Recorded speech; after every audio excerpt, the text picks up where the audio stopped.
Hello and welcome to Husky Huddle. I am your host, the best podcast host in the universe, Steve Cully. Coach Schumann will be with us momentarily. And with us today, our very special guest, our expert Chris Mortensen analyst, Joe Villapiano, former coach at Harvard and Cornell and teammate and friend of mine from the University of Connecticut. Welcome, Joseph. Cully, thanks for having me back on. This is exciting, man. Since you guys started having me on, we've been on a great win streak, and I can't go back now. I know, right? I hate it. I hated it too because I became invested. I had been uninvested for so many years, Same. and then they brought me right back in. And I went to a couple games. I went with Burton. I was I was at the last home game against Georgia State, and then I was also up at Temple. So that is how I got to see Christopher Stasitis. Oh, nice. And I got some gear, because he's got the best job on the planet as the basketball czar, director of equipment. You should see all the stuff that they have.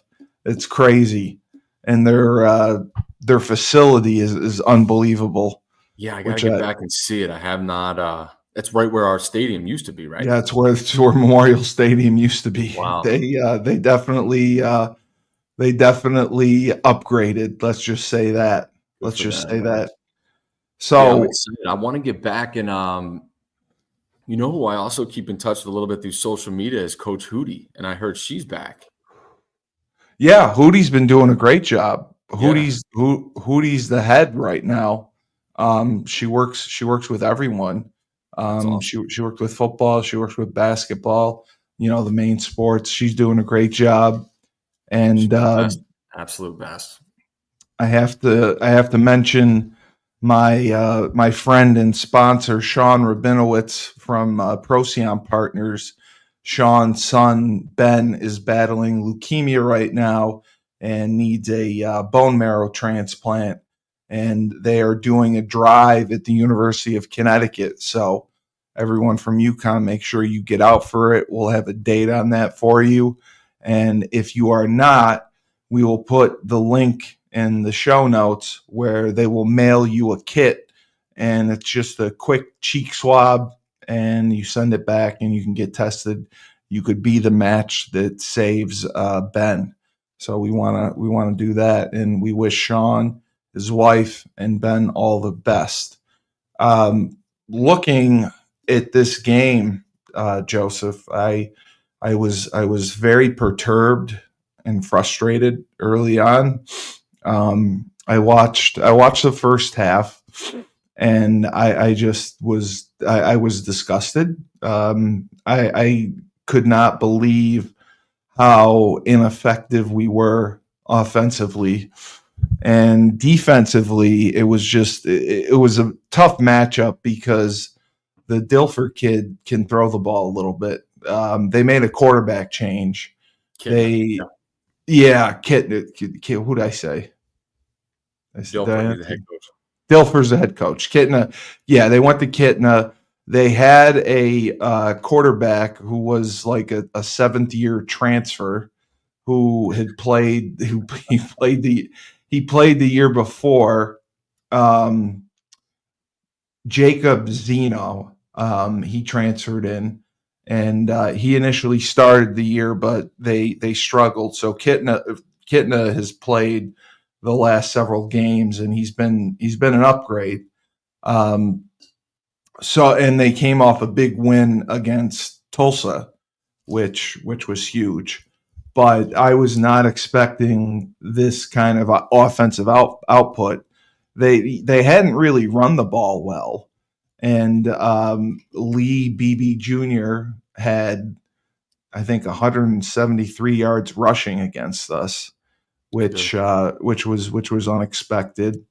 and they moved the ball up and down the field, and they went into halftime with a 17-3 lead.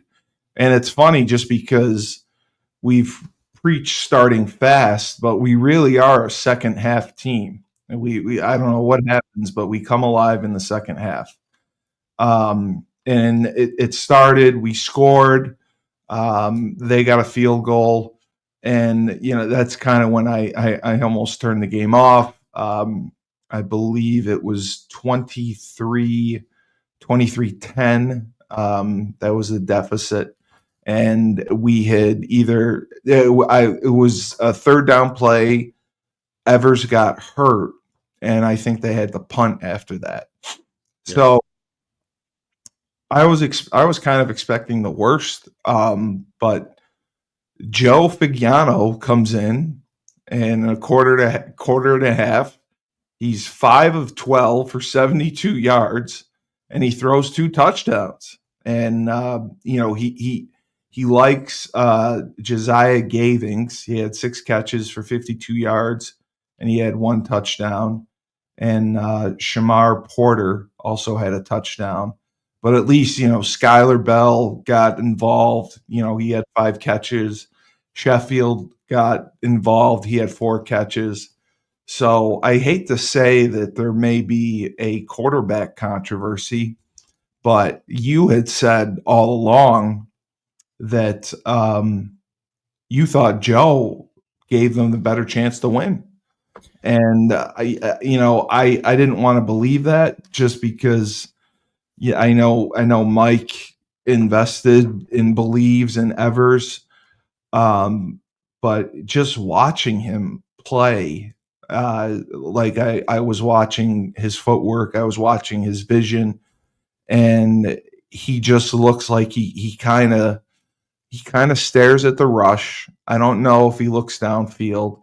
He definitely doesn't set his feet, and he missed on so many throws that were open. I thought there was a big third down that they could have converted. They had, I don't know if it was mesh or a crossing route that was open. He threw way behind the receiver, and stuff like that just kills me. Then they went back to running more of the outside zone concept, and it doesn't work. Especially out of the 20 personnel, they struggle with that, especially trying to go to the field.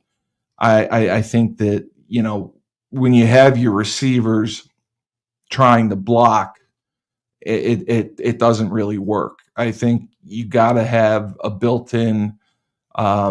We used to have either a free access throw, which was a speed out, or you run a bubble concept with it. But that was, I thought, the downfall. Just the game plan kind of seemed basic, and they didn't really adjust that much. But I give this team all the credit with the resiliency and the toughness they have. They never give up. They never give up. I mean, even being down like they were, even with their starting quarterback injured, they fought like hell and they came back. But what were your thoughts as you saw the offense? Yeah, I mean, I think you're spot on. The one thing we got to take into account, it looked like on the broadcast that it was like heavy driving rain. It did. Yes. Yep. So it did. There were drops in there, and obviously that's not, the quarterback in the heavy rain is not ideal, but correct. Those guys are, he's a Texas kid. He went, up to Wisconsin, so he should be familiar with that. And same thing with Joe. He's a PA kid that went to Maine. It doesn't get any worse than Maine. You and I played there. I mean, it's brutal. Yeah. So never want to go back to Bangor. No. So my take on it was, I agree. What they did, Cully, and this was your point 2-3 weeks ago. They went back to running the outside zone from the gun, and it just wasn't efficient. You got a guy running, parallel to the line of scrimmage, then trying to cut it up the field, and it wasn't there. And then they finally, they went in the pistol. got back to it. they finally got back to the pistol in the second half, and I thought it really opened up a lot of things. But yeah, from a quarterback perspective, I thought that Nick was struggling out there. To be honest with you, a lot Yeah. of his balls very, very inconsistent, Yeah. late, not accurate at all. A lot of the fade balls that we talked about that he threw so well a couple weeks ago, same thing. He was throwing a lot of them out of bounds. Out of bounds. Yeah. Yeah. He didn't So give his receivers a chance to make a play on it, and that's the biggest thing. You have talented receivers, and you're not giving them a chance to make a play on the ball. no question. And it limits the passing game. I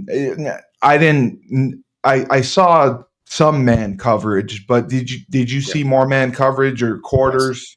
Okay. Yes, more man coverage than and a lot of cover 3 too. Obviously you want to get Right. as many guys down into for the run support. So it was definitely more of a middle closed game plan for those guys. Cover 1 and cover 3, and just the simple, most basic read for a quarterback, Cully, in a 3-by-1 set, and you have one-on-one coverage backside with the X where You gotta take it.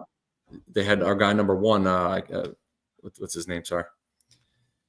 That's all right. I'll figure it out. And he didn't go to him. It's like, that's your best receiver. He's your playmaker. That's Skyler. Yeah, that's Skyler Bell. Skyler Bell, yeah. They put him backside. Yeah. Right. And had Skyler back there, and he consistently was looking to the field.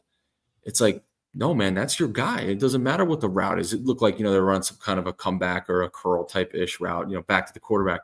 It's great versus man coverage. It's great on a sloppy field. Yeah. Those are easy one-on-one throws. And the safety would start on the weak hash.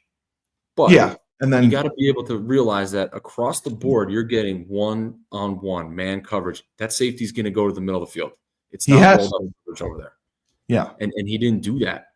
And then my other comment on that, is playing the position. I played wide receiver, as a wide receiver, you are reliant on so many things.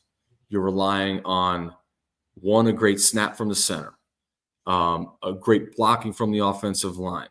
You're the quarterback getting a good drop, the quarterback making the correct throw. You're relying on other receivers to pull defenders in different directions so you can get coverage. Open. Right. Then you gotta get a good throw, and then you have to do one of the hardest things in football is make a catch going full speed. Right. So it seemed like, to me, this was my take. When Nick got hurt, very unfortunate circumstance, but we've been saying that all along. It's like, man, he's sliding. It's very, very questionable. When they put in Joe Fagnano and he came in, it was like a shot in the arm to those receivers. Everybody started running better routes. Everybody started making plays down the field. And I think that kid has an excellent arm and throws great balls. It really changed everything. They threw the ball 8 straight times when he went in the game. 8 straight. And they got they scored 14 points and took the lead right away. 2 touchdowns. Yep. So his numbers don't look great, 5 for 12, but you can tell there was an energy shift when he went in the game. And that I liked. And that, to me, actually, Cully, it was Uncle Terry McClary that made that call. And I agreed with him. Terry said that too. Yeah, he was you're the right. One that said that first, said that they have a better chance with Joe. I think Nick's a great quarterback. But I really think the team responded to Joe being in there. It was an impressive come from behind win. Yeah, I mean, and he's a 6th-year player. He was voted comeback player of the year because I guess he was the starter last year and got hurt and came back. They bring in Evers, obviously, and he's getting paid. He's on an NIL deal, and they had expectations from him. I mean, he went to Oklahoma and he was a big time recruit. Transferred to Wisconsin and didn't see the field there. Comes to UConn, and there's pressure on him to be the guy. And I understand you have a quarterback who has only played 5 games total. You have a first-time play caller, first-time offensive coordinator. So that match is always going to be trouble. That's going to be difficult to get in sync to find a rhythm, to find your identity, to find what you're going to do and what you're going to do well. And I think that those backs that they have remind me of when the Giants won the championship in 2011 or 2008, when they had Earth, Wind, and Fire. They had the three backs, Yeah. and that's what we have with Robinson, Edwards, and Brown. And you never know who the hot hand is going to be for that day. And it was, Robinson ran well, and Edwards ran well. Mel Brown didn't get the ball as much. But when you're running less plays, that's also an issue. Yeah. So they had to make the most of the possessions they had. But I don't. It's amazing to me to see how they come out in the second half, and it's like a new game. It's like, Coach Mora does such a phenomenal job getting those kids prepared, making adjustments, forgetting about the first half, putting it behind them, having a short memory, and going out and executing and winning this game. And it was sorely needed. They go into the bye week, which I think is huge. But the one thing that concerns me is I don't think they need a quarterback controversy. I don't know what I didn't see what Evers' injury technically was. They just said he went down. I couldn't find any direct info on what it was that happened. I'm going to try to look for it, but Just call Bob. He'll tell you. Bob Howard. Did you see that Bob it was 400th game? Yeah, I did see that. I did see a lot that. of football. That guy's seen a lot of ball, man. Man, it's crazy to think, and he's still the ageless wonder. He still looks young. He looks great. He still looks like he's 20, 25 years old, and he's been there forever. Yeah, you know what it looked like to me, Cully, and this is kind of the evolution of lower body pads. Like, remember we used to have the hip pads that came up above the hip bone? It looked like he got a hip pointer right in that, and those things hurt, man. But they don't wear those. They don't wear those anymore. No, they don't. It's exposed. They don't wear the girdles with the hip pads or the ass pad or any of that. They're lucky to wear knee pads. No, they don't wear knee pads. They pull them up. It was like, look at that spandex shorts on. Yeah, it's crazy. But let me make a comment on just Coach Mora. I think unbelievable. He must run the program like an NFL program. These kids are so mature. They don't go in the tank when they're down. Never. And that always happens in the NFL. You always see those guys, they're down by 3 touchdowns, and then they come storming back because they got pride, and their coaches are being encouraging and letting them just figure it out and be players, be ballers. Let's get our playmakers the ball and go. So I really think that they do that. And he allows his coaches to coach. He allows his players to play. And those kids, you're right, man. They got a lot of heart, a lot of grit, and they seem like they have a maturity about them when they're down, that they're going to come back. Now, let me say this, though. I do think that UConn was outplayed, and they were lucky to win that game. Very lucky. Very lucky. If UAB doesn't have 4 turnovers, UConn's not winning that game. No. 2 picks and 2 fumbles. And they were very questionable calls. That ref seemed like he was, he probably had a bunch of whiskey after that game. Like, he had a lot of tough calls. Yeah. And I don't think there was a couple calls in UConn's favor, but then there was a couple calls that weren't in UConn's favor. Like the one that, the touchdown or the incomplete pass where the guy had his hand underneath it. That was, to me, clearly a touchdown. And there was a roughing the passer one I thought was touchy. Nonsense. The officiating across the board this year has been a point of contention, and you can look at the BYU Utah game for that, where the AD shows up at the press conference, and the AD had quite a bit to say about the officiating, which I thought was hilarious. Yeah. The AD was just like, they stole the game from us. We won. It's bullshit. Yeah, it was great. that he stood up for his players. But that's another team that's been disappointing this season.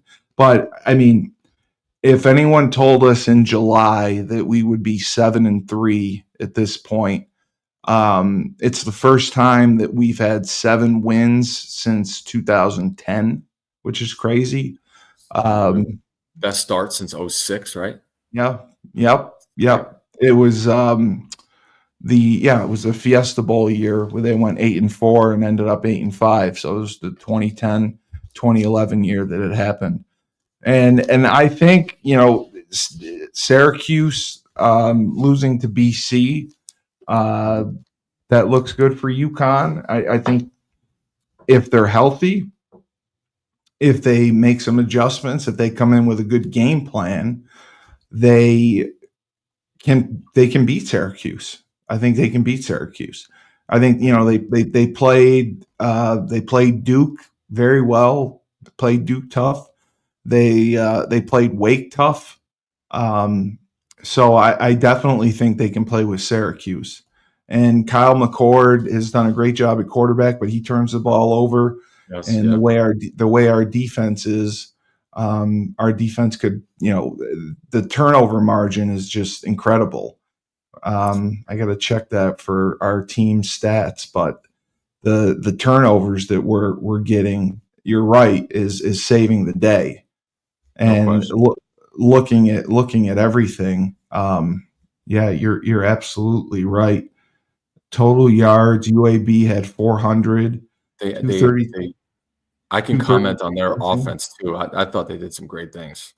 They did. They ran the ball well. They ran the ball very well. They had 170 yards rushing, 233 passing. I thought their protection was good. They had some good concepts in there. They moved the ball down the field. Oh yeah. Trent Dilfer, I actually know him. I've recruited some of his kids. He used to be the head coach at Aptos High School out here in Northern California. Was he at IMG at all or no?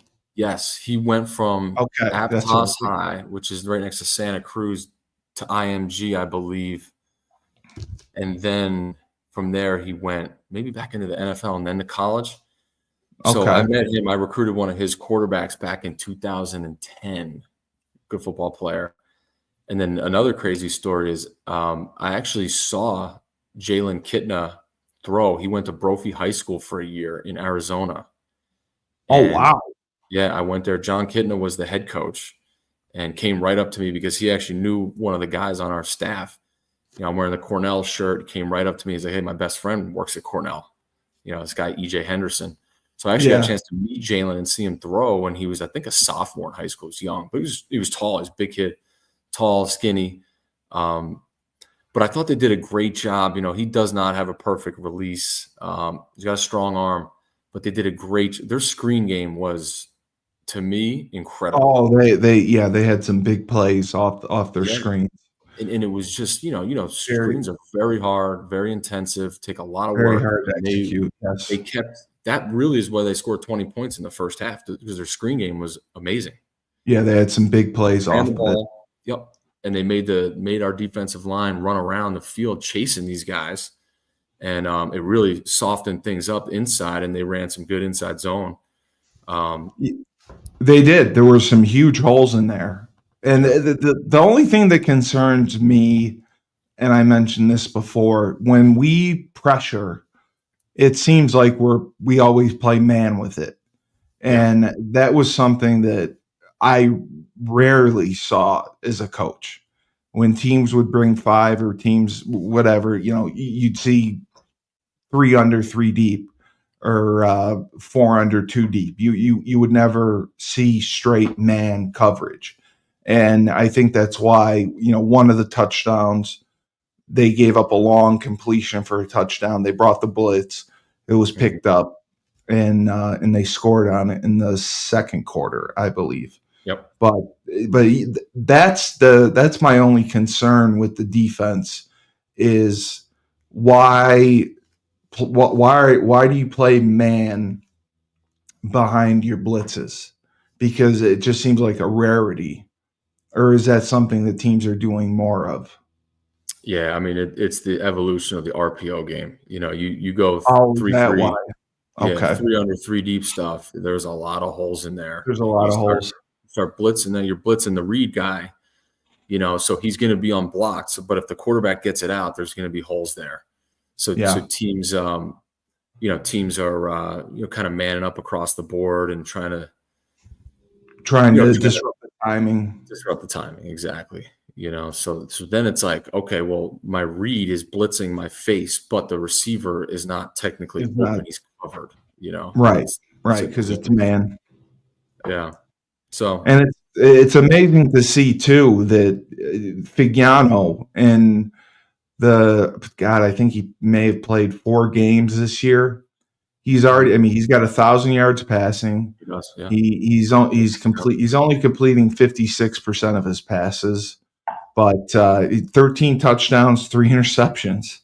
And Evers, who has been the starter, I believe he's played in more games.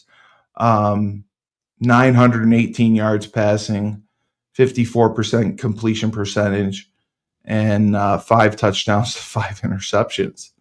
So, I mean, Joe Figiano played primarily. It was Merrimack, it was Buffalo, FAU, I believe, were the 3 starts that he had before Evers came back. I know Temple. He played too. He played Temple. So he had those 4, and then Evers came back, and it was Wake. And that's right. No, he played against Duke. He was there against Duke. Yeah, and they took Duke to the wire. I mean, it was a good game.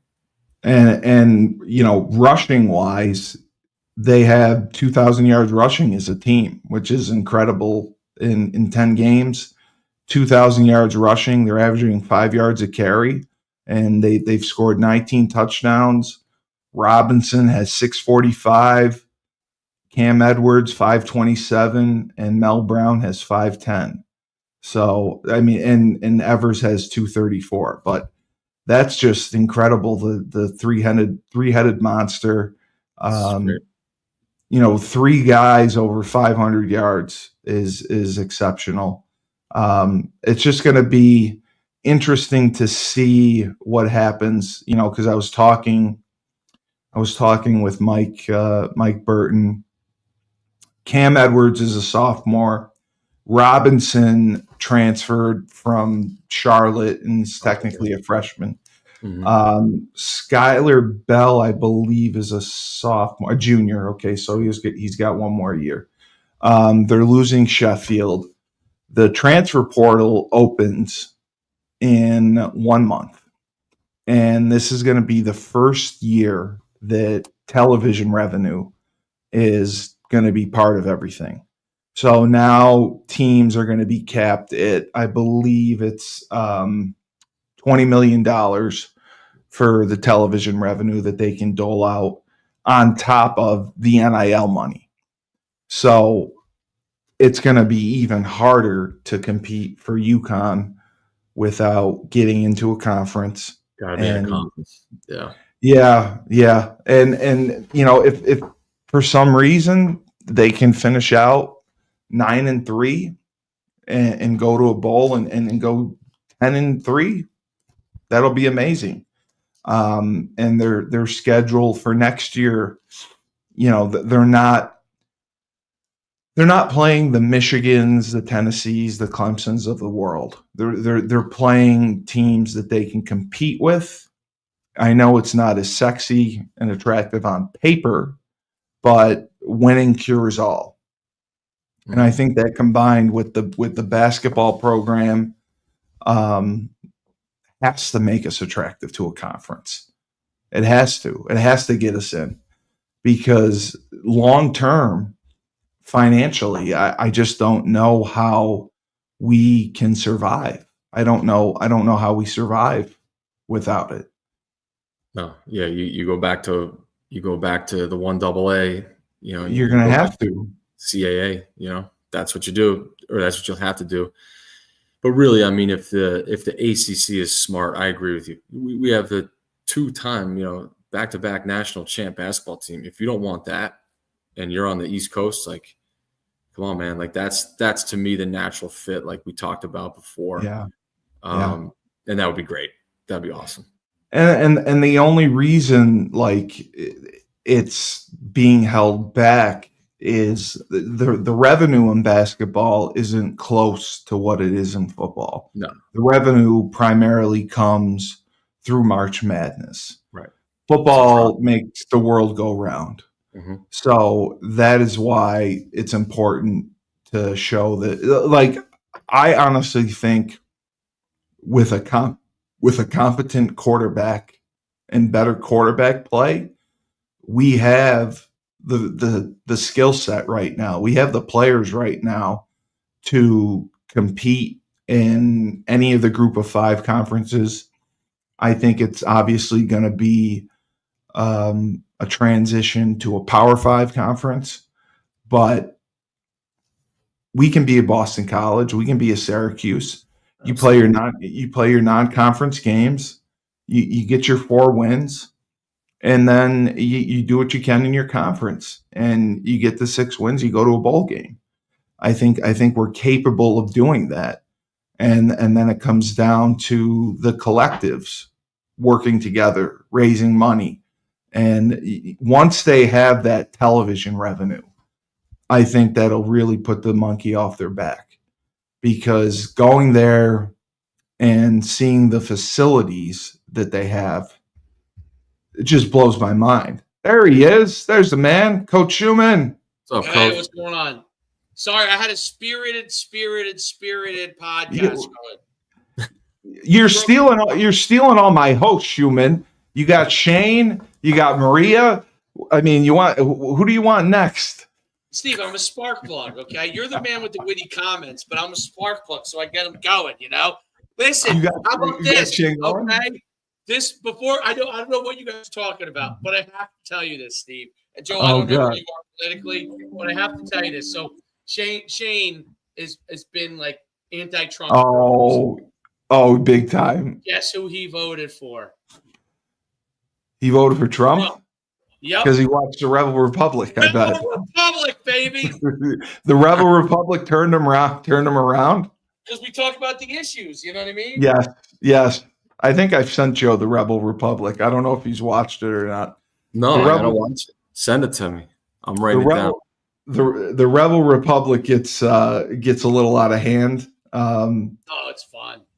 It's the greatest thing ever. And, it is. It's way more fun than football, even though I love football, Joe.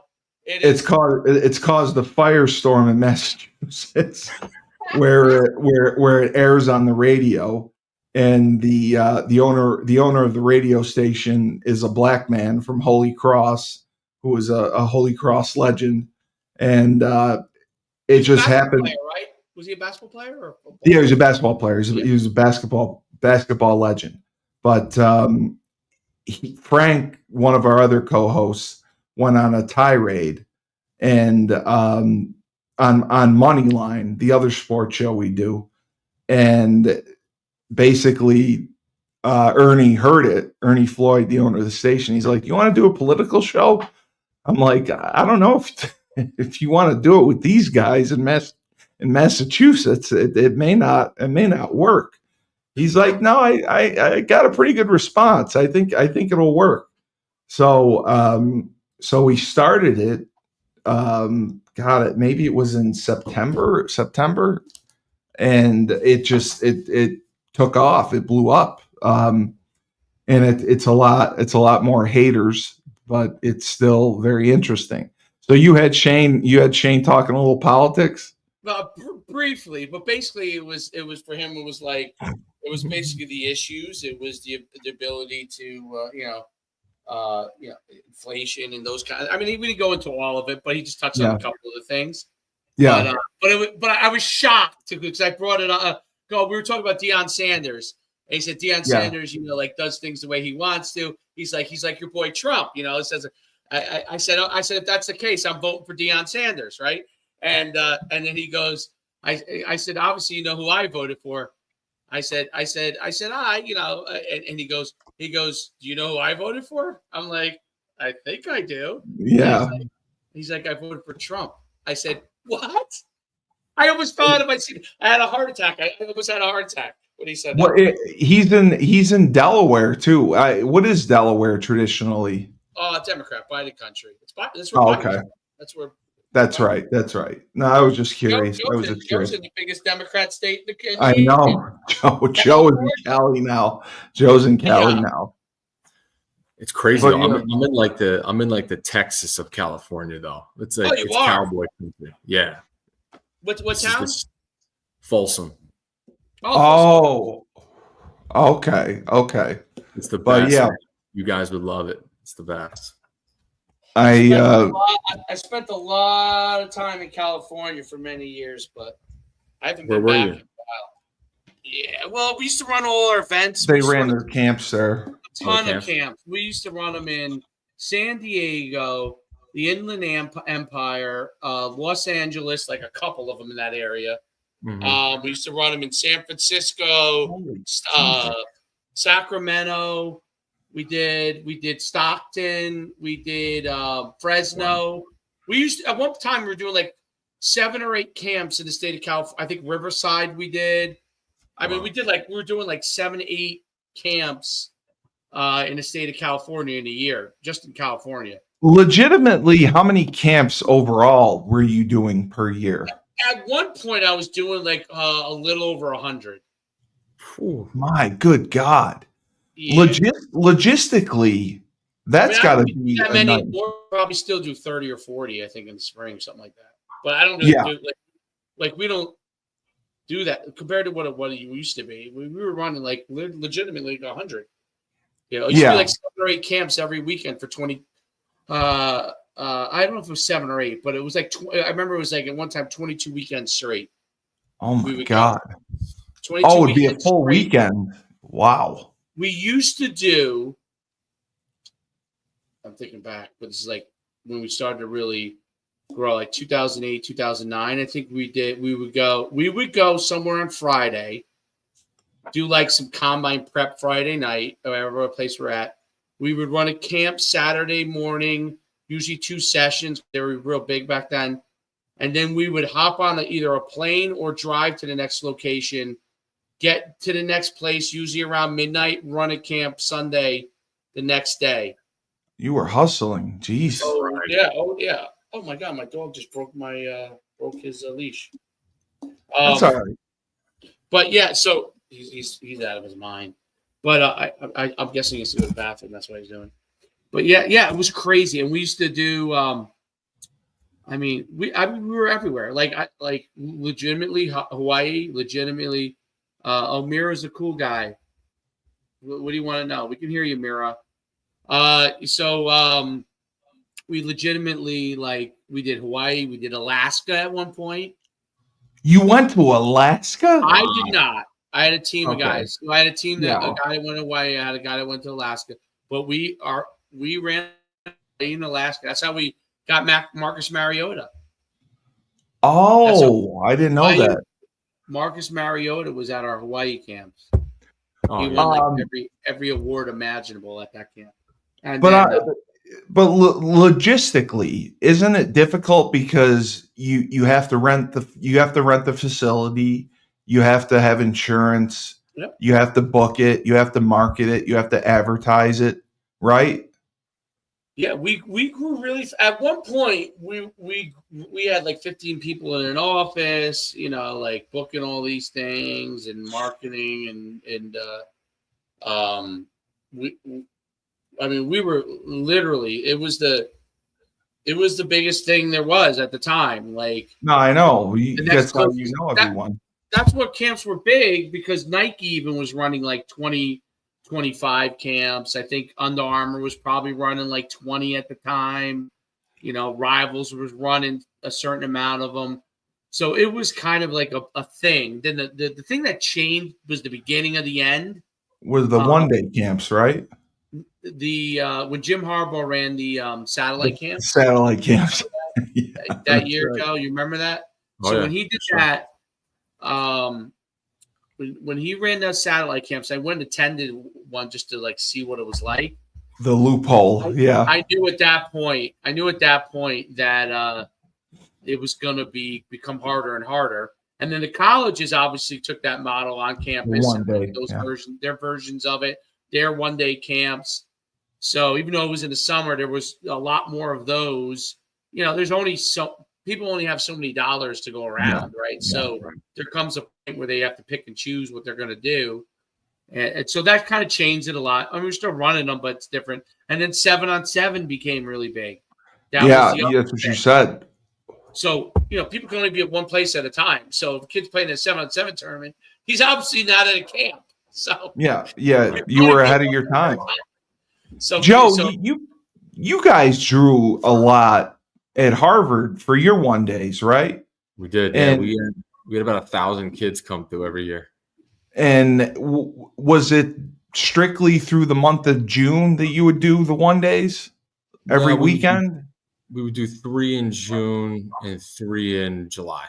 Oh, you did do them in July. Okay. Yeah, well, it was Yale that kind of pushed the envelope on it, and then we just kind of followed suit at Harvard, and we had a couple. And, we figured if a kid's coming from California out to the East Coast to do a Yale camp, come up to our camp the next day. So we kind of had to. We were forced to do it. And trust me, Murph did not want to do it. He wanted his July to be off. Yeah, right. He was old school, right, Murph? Yeah. Very old school. Yeah, so it was about 6 camps a year. Yale did like 8 to 10. But yeah, you get about 1,000 kids come through, and you guys know. I mean, that's how you make a bank. I mean, that's how you, especially for the lower paid guys, that's how we made a lot more money. So we had Murph on our prospect podcast. I want to say it was this summer. We had him on. He was great. Yeah, we had him on talking just like the changes in college football and all that kind of stuff. And obviously, you know what his opinion is of it. I don't even have to ask you. But he was great though. It was great to kind of how he was, because we had Andrew Orich on early. I don't remember if he was after Murph or before. I can't remember. But we had it, and it was so interesting because the difference kind of in how the approach is. Obviously, Murph is a legend, and so it was really interesting to hear how he approached things and how he did it. It was, and then talking to Andrew Ulrich, who was obviously in his first year, and how he was going to do things. It was very interesting. You basically had the guy who was really obviously a legend and did it a certain way, and now you had a new guy that was coming in and how he was going to do it. Joe, did you draw at Cornell when you? Not as much. No, not as much. And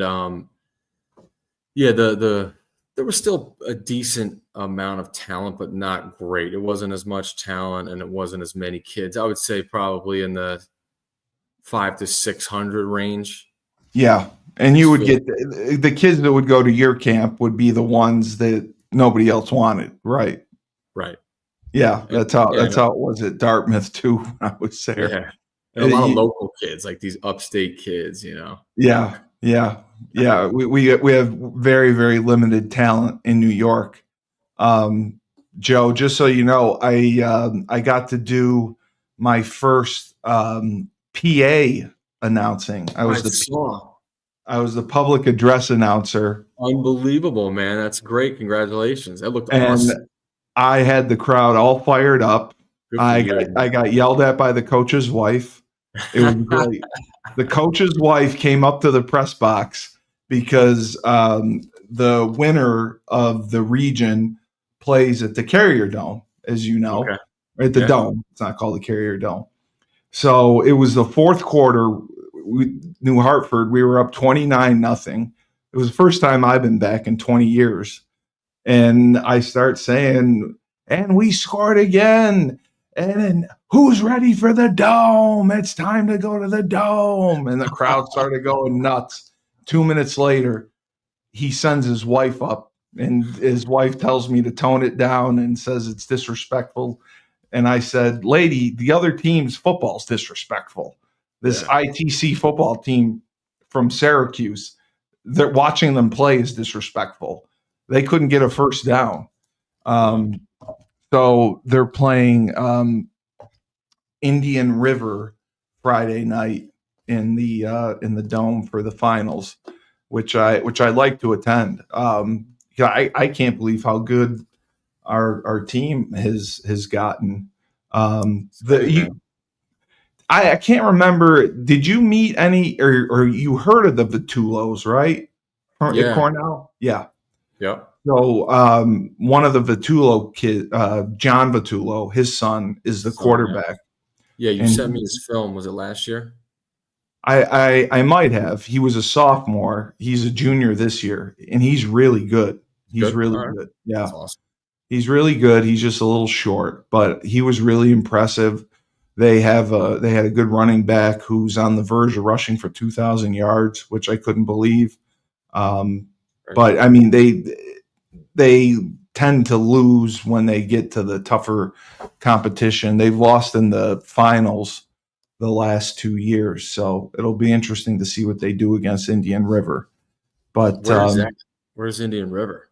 Joe, Indian River is a place you never ever want to go. It is Utica. It is probably 3 hours north. It is right by the Canadian border. Oh wow! You know my camp. Yeah. So instead of going to my camp, you stay on that road, that freaking small Route 28, and you just keep going north. Wow. And then you eventually run into Indian River like two hours later. It's a miserable trip.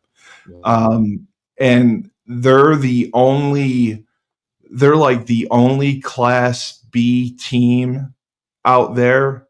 They play all the local teams, but they basically win their class by default because there's no other teams. And they're really good because they get kids from the Army base that's up there. It's up there. And was it Fort Bragg? Yeah. So next to Watertown up there. Yes. Yeah. Oh, wow. They get the Army kids just like Watertown does. Yeah. So that's a big part of it. But anyway, Dave, we were talking about UConn and the tale of two halves and how the first half was just dismal. Joe was talking about the execution. Nick looked befuddled, like, they ran some 3-by-1. He's got a 1-on-1 matchup with Skylar Bell. He's not taking it. He's looking to the trip side. He saw there was plenty of man coverage. He missed a lot of throws. The fade ball, which he typically throws well. He was, Joe said he threw it out of bounds. There was a third down. They had a conversion. They ran a crossing route that was wide open, and he threw behind Sheffield, and it would have been a catch and run for a major, major gain. They stuck with the outside zone crap, and it went nowhere. Like, they would get penetration. UAB's D-line would get penetration immediately. And that's what I remember Julius was talking about, that how they were pretty good up front. And, our guards would get pushed back. So our backs would get tackled in the backfield. Like, it was rough. It was rough. And then the second half, like Joe had said, it amazes me how Mora reinvigorates the kids to where they almost forget about the first half. And like the second half is a new game. And it was 7-3 in the third quarter. UAB kicked the field goal. They went up 23-10, I believe. And then Nick got hurt on a third down. They punted, and Joe Figliano came in, and they scored 21 straight points in the fourth quarter, and UAB scored nothing. And it was just amazing that they came out of there with the win. The big play was in the fourth quarter. Cam Edwards had a 48-yard touchdown run with 2 minutes left. Yeah, but I mean, what are your thoughts on the quarterback situation? I mean, because I can't remember who it was. Maybe it was you who said Moore has never benched a quarterback during a season. Do you think that there's a quarterback controversy? Do you think that Evers should get benched? Do you think that he would benefit from maybe watching from the sidelines for the last two games? So what's the extent of his injury? See, that's what I couldn't find. I wasn't able to. He get injured at the time. What was? I couldn't tell. Joe thought he may have had a hip pointer. I didn't think it was a concussion. Okay. So I think for now they need to abandon the dual threat game, and until he has an opportunity to really get a little more seasoned in the off season, where he can understand. Like, look, you watch like a Jalen. You want to see who runs the dual threat game. Alabama. I mean, they lined up 3 over 3. That inside linebacker drops. He takes off and runs. They have that. He understands that scheme. He's obviously a great player, but Evers has some talent there. I don't think he's going to get there this year. I just don't see it. So I don't know if there's any benefit to him per se by benching him, because it may disrupt his confidence for some time, but I don't know what his confidence is at. He's only going to have 1 year left anyway. I thought no, he's got 2 years left. He's got 2 years left. Yeah. So Joe is done, right? So yeah, Joe's done. You're right. The kind of question is what are you planning for? Obviously, if you're trying to make the team as best as you can, to me, you probably got to go with Joe. Okay. And I agree. But the question is, Joe has always looked good in relief duty. He's been a great relief pitcher. He has not been a great starting pitcher. Correct. So I don't know, I really don't know this answer, because what I do find amazing is that we've won, 8 games? What do you have, 8 wins? We're 7-3. 7-3. I can't believe that we have 7 wins without a quarterback per se. It's actually my fault. Usually teams that have this kind of a situation win 3 games. So his leadership and we would have in the past.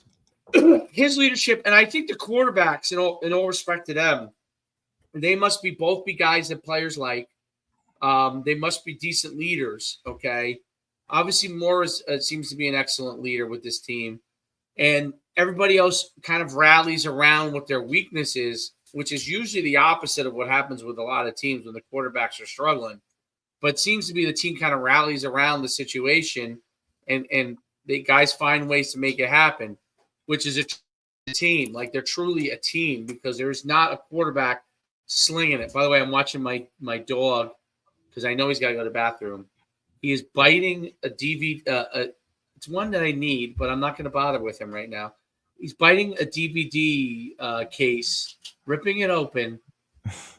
And he's going to destroy the DVD shortly, which is hilarious, but I really don't care. You can run and let him out if you got to run and let him out. No, I just find it hilarious what he's doing when I know he's got to go. It's funny. But yeah, I think that that's a very tough situation, because you got Evers for the long run, possibly. You don't know what you're going to do for next year. You may bring in another guy. He can't transfer again. It's his 3rd time. This was his 3rd transfer. Listen, they're going to bring another guy in. They're going to transfer in another guy. There's no I think so too. No doubt about it. And they have the number 1 QB in Virginia, like you said, coming in.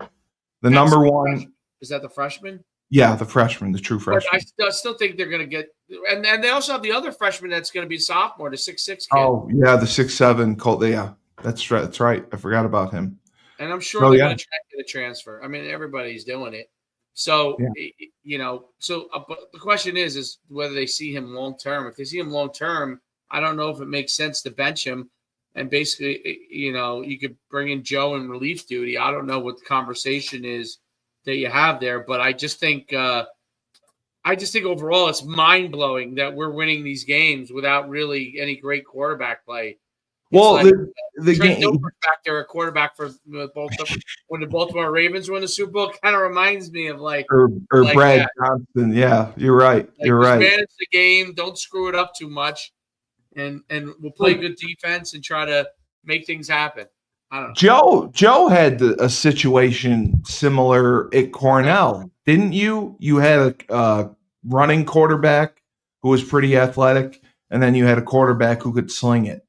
And that was you read my mind, man. That's exactly where I was going to share my experience with it. I've gone through this, guys. Yeah, I got you. And it's the reason you can see that there's a big difference is there's a completely different game plan when Ever's in the game and when Joe was in the game. It's night and day. They threw the ball. Yeah, they threw the ball 8 straight times with Joe. Now they're down in the game, but that's totally different. They've never done that with Nick. Ever. No.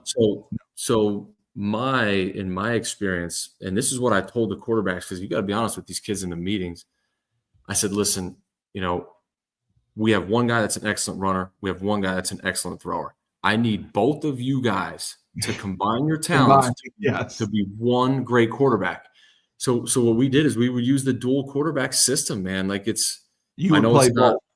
play both of them. Yeah. And that, Coach Schumann just said, like, what are you planning for? The plan is to get into a freaking conference. So they got to win games. Yeah. So which quarter, you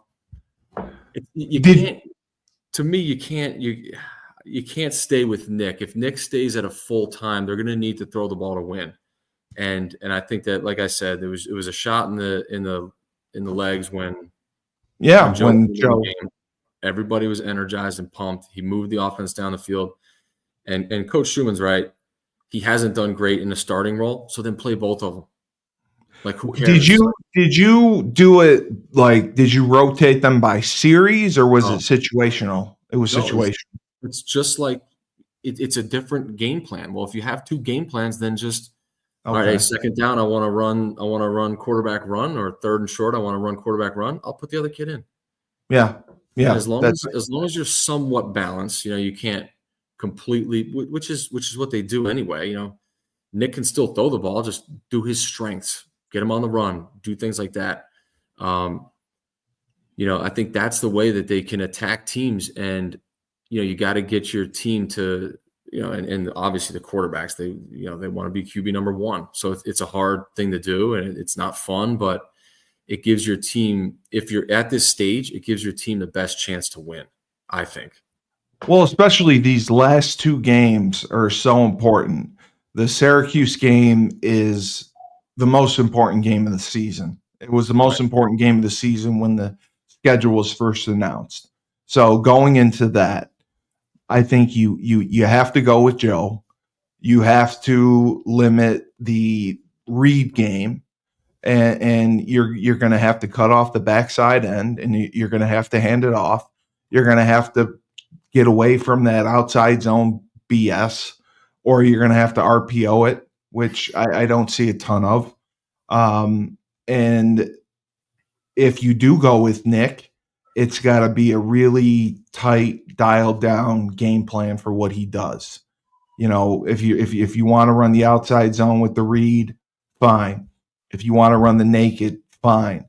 If you're going to get in the pistol, fine. The passing game, it's got to be. I don't know how he is with the timing routes. I mean, he can throw the fades. He can throw a dig, but a curl or a whip route or an option route. He struggles to put the ball where it needs to be. To lead the receiver, put it behind the receiver, or wherever to protect the receiver. That's what concerns me. And you're right. Terry said all along that he thinks Joe is the better guy, and Joe gives them the best chance to win. And I think that sends a message to the team. It's like, hey, listen, we know that Joe. We know Nick is getting paid NIL money. But we know that Joe gives us the best chance to win. So We're going to go with him for the last 2 games, and we're going to see what happens. Because we're going to a bowl game. We have a chance to win 9 games. And that would be the first time, God, since 98 when they had that 10-3 run. You know, they could legitimately finish 10-3, even if they, if they can beat Syracuse and UMass. You know what I think? I think Joe is the better quarterback. Okay, I think Joe is the better quarterback, not running. He's the better quarterback. Yes. And the problem has been, even when he was the starter, is they were never committed to him. So if they weren't committed to him being the starter, he's limited in the kind of success that they're setting him up for. And the reps that he gets, yeah. Well, he was repping when he obviously was hurt, but I'm saying the commitment that he's the guy. He knows as soon as Evers comes back, he's going back to 2, right? So, I think now it's become clear that one guy is a much better passer than the other guy, right? And it opens things up big time. My thing with the Evers is a good runner. I don't like. He's not great. Evers. I don't like the halfway good runner, as a dual threat guy. I feel like if you're a dual threat guy, you have to really be. You got to go runner. Otherwise, you're a drop back quarterback who can run. Like Josh Allen, they would say he's a dual threat. No, he's a drop back quarterback who really can run. Right? Turns it on. That's very different. That's very different than a guy who's like a dual threat, expected to a certain amount of times. I just don't see that. I don't now. I don't know what Evers runs the 40. I don't know how fast he really is. I don't know if he can get there. He's not there right now. He's not. He's not there right now. Joe is the better quarterback right now. Joe is a better quarterback right now. And I think you'd have to kind of have that conversation with Nick and say, listen, this is what we're going with. You know what I mean? If something changes, he really struggles, we can go back to you, but we got to go with Joe. We owe it to the team to go to the best guy. Okay, the best guy right now. It does not mean that 3 weeks from now, Evers has not become the better guy. It means right now we're committing to Joe being the number 1 guy. Joe's the guy. Joe's job now. And it's up to Joe whether he continues to have that job or he loses that job. But Joe, you're not replacing him because he deserves a chance. Yeah. He's not replacing him because he's hurt. You're replacing him because right now you're the guy that's playing better. We're riding you until you prove differently. That's what I think should happen. Joe, do you think they've had that conversation with him already? Do you think that Monday or Tuesday they watched the film and made a decision already on what they're going to do? Or are they going to say, hey, you guys are going to split the reps in practice and we'll make a decision next week?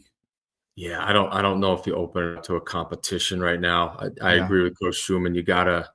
I think by today, they probably had yesterday off. Today they practiced. So I think they got to name a starter. Whether or not they tell that to the media, that's a different thing. But I agree with Coach Schumann 100%. And it's not only, we look at their record as 7-3 and it's great. And we say, great defense, but it's also their run game. They've controlled the game with running the ball. 2,000 yards.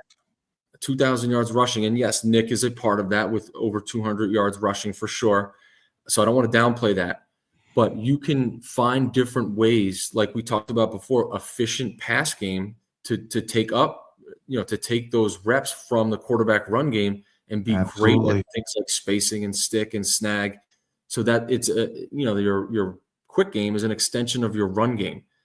So you won't miss having the quarterback run not be in the game plan as much. Absolutely. Or what Coach Schumann said, I think is a great point. Is he a dynamic runner? No, he's not. But is he a situational runner, and does he do well in situations like third and short and low red zone? Yes, I think he is. And so you can use that. And if that's his game plan, then use him for that. And I think you have yeah. One of the things I think we get caught in college football now because everybody wants to have a dual threat guy, is that like the running backs are the best running backs usually on your team. Okay. That's why they're there. Running backs want to run the football. Receivers want to catch the ball. Okay. And this is my thing about a decent dual threat runner, but not an elite dual threat runner. If I'm a running back or I'm a receiver and the dual threat quarterback is a decent but not elite runner, I'm thinking, why aren't they handing the ball to me? I'm a better runner than this guy. Yeah. Okay. I'm a better runner than this guy. Why are we wasting time with a guy that's not as good a runner? Now, once in a blue moon, that's okay. Like, you see like in the NFL, a guy pulls on his own read when obviously everybody's going to the running back. I just want a jet sweep. I think they should give Skylar Bell a jet sweep. That's all I've wanted. A jet sweep is good, but the overall thing is, first of all, your run game will be much more effective. A jet sweep will be much more effective if the running backs are the main threat. The jet sweep comes off of that, right? So, I think that you have to have a philosophy that the guys who are the best at doing what they do should get the ball the most. Right. And you don't take a round, was it a round peg and put in a square hole or a square peg? It doesn't matter. It's one or the other. The other, right? But the bottom line is that's the deal. Joe is a better passer. The running backs are better runners. The receivers are better pass catchers. They're better. Those guys are all better threats. Work around that, and I think you have a chance. Now, listen, if Joe starts throwing the ball to the other team, then we got a problem. Okay? Which he hasn't. Which he has. No, he's got like a very good touchdown interception ratio. But 12 touchdowns, 3 interceptions. If that changes, then that's a different situation. But to me, this is a team that has good running backs, solid receivers, an ability to have a drop back quarterback. I like both tight ends too. Yeah, and you could run the ball and, like Joe said, use the quick screen game to be able to utilize what you would have got done with the dual threat quarterback. It serves the same purpose. Okay, an RPO could serve the same purpose with the run game. You know what I mean? So it still gives you that kind of option thing. I don't see the purpose of it.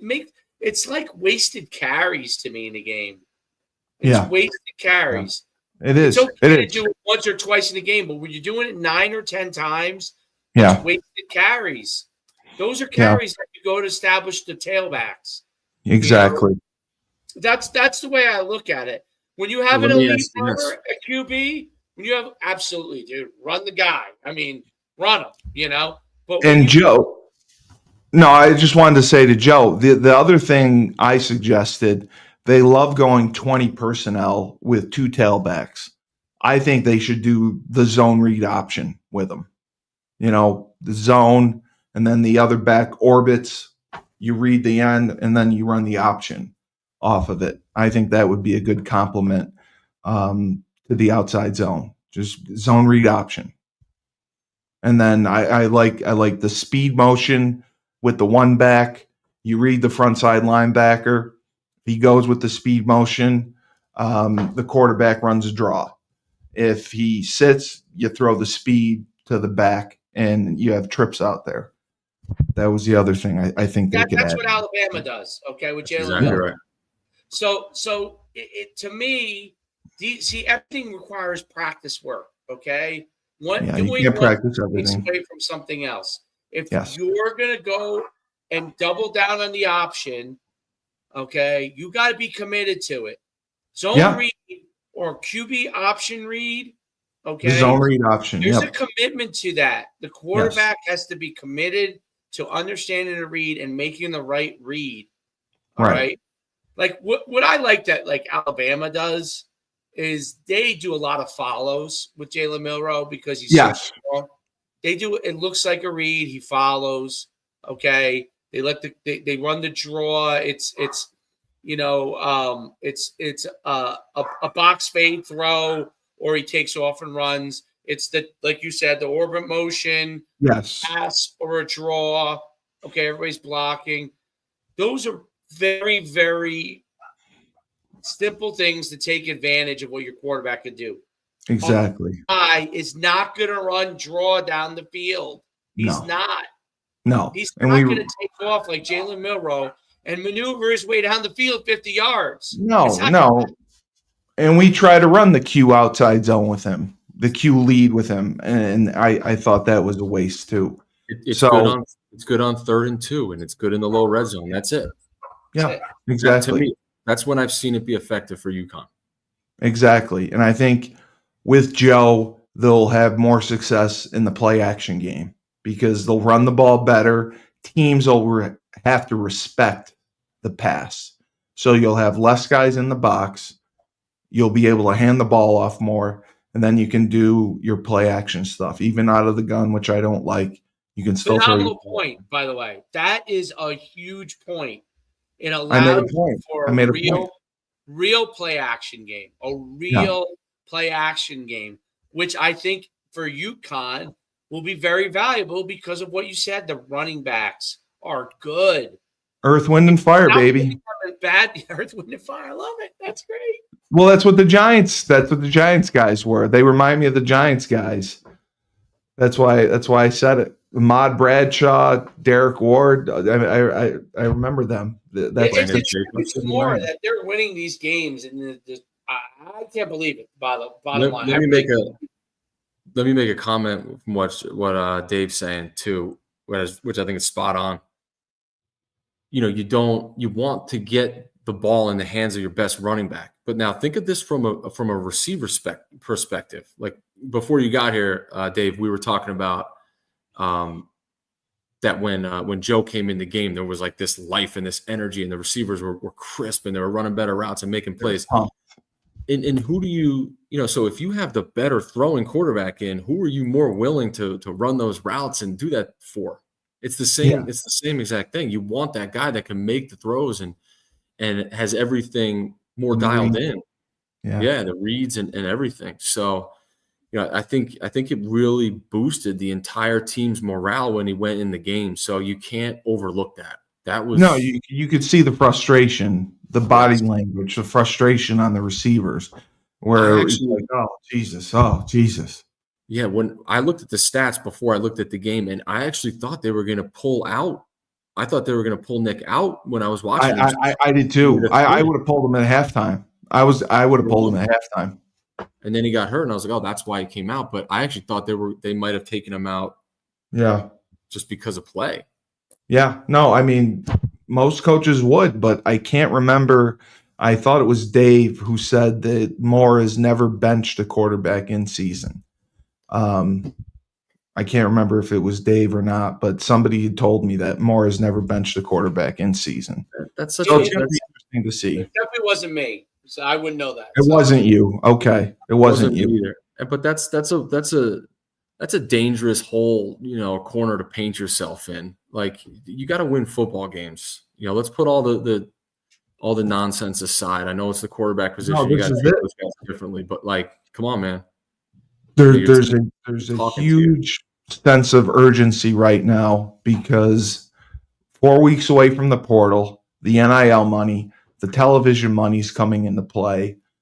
We are going into a land of uncertainty at UConn. So it's very important to finish out strong, and basketball will take care of itself. And then hopefully we can get into a conference. And that's all we can hope for. How much better is Kyler Murray this year now that he is bought into the fact that he's taking the game off his shoulders and putting it in the hands of his receivers and running backs more? He's the point guard, like you said. Is he? Exactly. He's so much better than when he was running around for his life, trying to do everything himself. I really think that receivers, when they're running 700 sprints during the game and the ball doesn't come their way. Exactly. I mean, Receivers are psychopaths to begin with. Okay, they're divas. They can be divas sometimes. Of course, they are, dude. They're in shape. They're ripped. They're tall. Not Joe though. Joe's not. They get all the chicks. Do you think they don't want to get the football too? I mean, come on. So yeah, that's what I said. Like the better word is they're probably almost all narcissists because they're used to being the man. You know what I mean? Yeah, so, yeah. Joe's a big narcissist, so that fits. Yeah, there you go. There you go. Well, a possession receivers probably are a narcissist, unfortunately. Joe caught the last touchdown ever at Memorial Stadium. Really? Yes. I did. Yes. Yeah. I didn't know that. Because we know it was against Kent State. Joe caught the first touchdown pass at Hofstra at Randy Edsall's first game, and then he caught the last touchdown pass at Memorial Stadium, the last game ever played there. So do you have that very few in between. Actually, you know what's funny? I forgot who it was. Maybe it was. Let's say it was cystitis. So after we beat Kent State, we smoked them. It was 60-14 or something. Yeah. They put us in. I was a backup, and I think I told the story of how I caught the pass. But then after the game, cystitis comes running up to me, and he's like, Joey V, you're not going to believe what happened. I'm like, what? He's like the guy that runs the Hall of History or the UConn sports history came to me and took the ball, and he wants to put it in the history thing. So it's in the facility. No. This was before the facility was built. Oh, so I swear to you, I'm not lying. When we, a year later, I'm signed on there as a grad assistant coaching. I go into that alumni history hall, whatever the hell it is, and right next to like Diana Taurasi, cutting the nets down, Sue Bird, there is a football. It says this is the last touchdown on the 50 years of Memorial Stadium scored by Joe Villapiano. Right next to that, I'm like, get the hell out of here, man. That's cool. That's cool. I'm jealous. Yeah. So then, Coach Baylock invites us back to the Burton family football complex.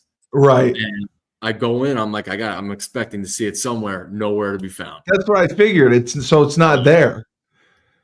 So where is it? Don't know. I didn't even know we had like an athletic history. In his room. We'll find it. Well, do you guys know that? Do you guys remember that building? It was on your way up to Hale and Ellsworth, on your way up to Hilltop. Oh yeah. Yes, in the middle there. I didn't know that's what it was. That below level is the history of UConn athletics. Oh, it was right. Yeah, on the walk up. Beautiful. Oh, I didn't know that. Okay. Yep. So all right. That's where it was. I don't even know if that's still there though. We will contact Chris Cystitis and make him track it down. We'll put him to work. That's incredible. Perfect. We'll put him to work. So Memorial Stadium, 12,000 people can be seated on one side, 50 on the other. Well, we ended up with some 20,000ers occasionally if you counted the parking garage and the people on the grass or whatever. Oh, so when UConn went Division I, because I don't remember, I might have gone to some of those games. 2000. I was probably drunk back then at those games, so I don't really remember much. But I wonder if so when you guys were still Memorial Stadium, but you were Division I, right? Correct. They made an exception because we were having our stadium built. We got people. Did you have like 25,000? No. We got an exception from the NCAA to go Division I without having the requirement of 30,000 people. Oh, okay. We got a waiver from them. So we started in 2000 officially as being 1A. But you must have had bigger crowds than like what we had when I was Yeah. We would have like 2 games or 3 games that were big crowds, but not like in general would be like 8 to 10,000, and then we'd have 2 or 3 games that might be like 15 or something. No, we had pretty good crowds. We always had pretty good crowds. Yeah, well, remember, Cully, remember our senior year? I think it was our senior year. Georgia Tech came into town with Calvin Jones. Yeah, Georgia Tech thought it was a high school stadium. I remember. Yeah. But the first play of the game, they threw like an 80-yard post over our head to Calvin Johnson. To Calvin Johnson. Yep. I remember that vividly. Yep. I do remember that. But I mean, we finished out. We destroyed FAU when they had Howard Schnellenberger. I remember I got to shake his hand. And then we beat Kent State. And Dean Pease, the head coach, had a grudge against Randy for 20 years over it because he thought we ran it up on him. I remember his comments afterwards. And then we shut out Navy down there 38-0. That's right. And then we finished with the win against the ranked Iowa State, the first Big 12 win. We beat them, I think it was 38-20. So, that's when they had that quarterback. Seneca Wallace, yeah. Yeah. Tyler loves telling the story because he got the sack Seneca Wallace. That's like the highlight of his life.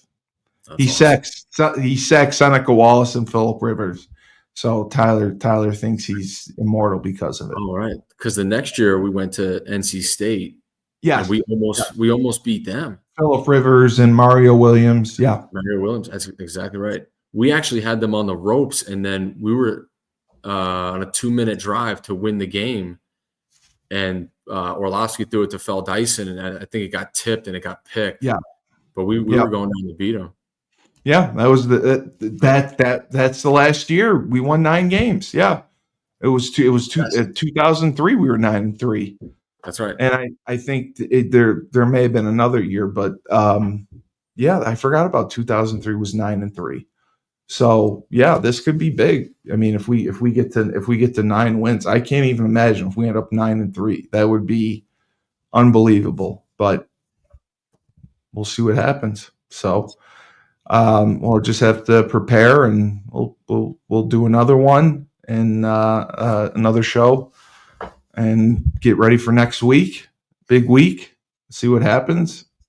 And my prediction was correct from last week, so I'm winning 2 weeks in a row. I'm on fire. Just so you all know. Great job, Steve. Thank you for the contribution. And I got a show with Shane too, so that's great. You warmed him up for me. Now I'm going to get him going. He's laughing the whole time. We laugh and we argue. It's great. He's been texting me all day about how excited he is to come on. So I can't wait to see Shane. That's going to be hilarious. All right. So this has been another stellar Husky Huddle for the man himself, Joe Villapiano, former UConn wide receiver, Harvard Cornell coach, the next best influencer YouTube channel. If you're watching, hit that subscribe button on the Coach Schumann Sports and Entertainment YouTube channel. Subscribe so we can get to 1 million subscribers. Joe, you're in charge of that too. You go there, hit subscribe so we can get there. I'm going to count. You got to make sure you hit that. We're going to hit our 1 million subscribers. And I'm Steve Cully, the best podcast and radio host in the universe. Remember, when life gives you lemons, don't make lemonade. Take 2 oranges and throw them back at life.